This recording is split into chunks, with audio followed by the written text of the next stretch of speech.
Tom, we'll start with you. What do we know? There were a couple of people detained and then let go pertaining to this. That's right. A number of names coming in late last night and in the overnight hours, according to a joint press release by the Utah Department of Public Safety and the FBI in Salt Lake City. Both those agencies working on this investigation together. They did detain an individual, somebody who's well known to them in that area, charged with obstruction of justice after the shooting. No connection whatsoever to the shooting, just somebody who they've had, according to public records, some issues with their protests in the past. There was another person that was taken into custody, referenced by the FBI director, initially saying that that was a suspect that was taken into custody last night. And then after that, saying that that person, after interrogation, had been released. So that person has no connection to the shooting. There were several other names that law enforcement was working on, and all those names, in their words, have washed out, meaning that they don't believe that those individuals are responsible for this. So the investigation as it stands this morning, certainly, obviously, things can change in a hurry in these cases, as we've seen so many times before. Right now, there is not a suspect that they've told us that they are looking for specifically. They haven't pushed out a name or an image that they're looking for. And so now the question becomes, who is this person? Why did they specifically do it?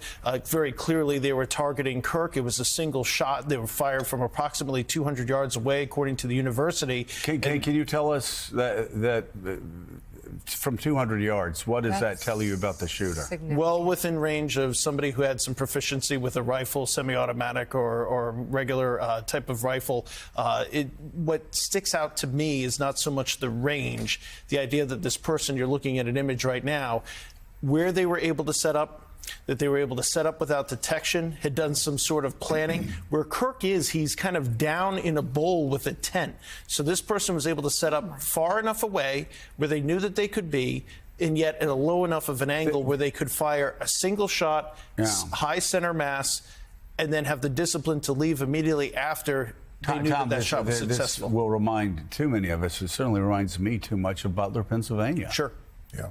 And in that incident, that person who was responsible for that, Thomas Matthew Crooks, they were fired upon by Secret Service, and they also missed from a range that, arguably would be closer.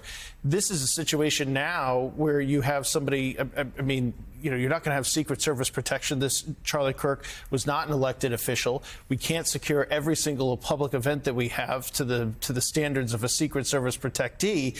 And so, yes, it does remind you of that. This person appears to have been far more proficient, had done some planning, and was able to leave and had the discipline to leave. Now, I'll say this.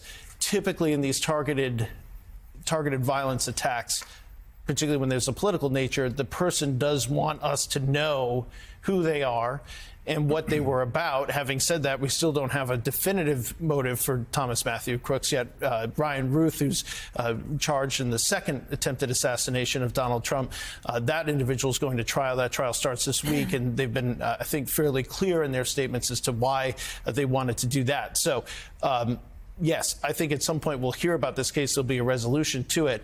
But this person clearly wanted to get out of there and flee yesterday. And so it certainly raises some questions. It's going to be a challenge for law enforcement here.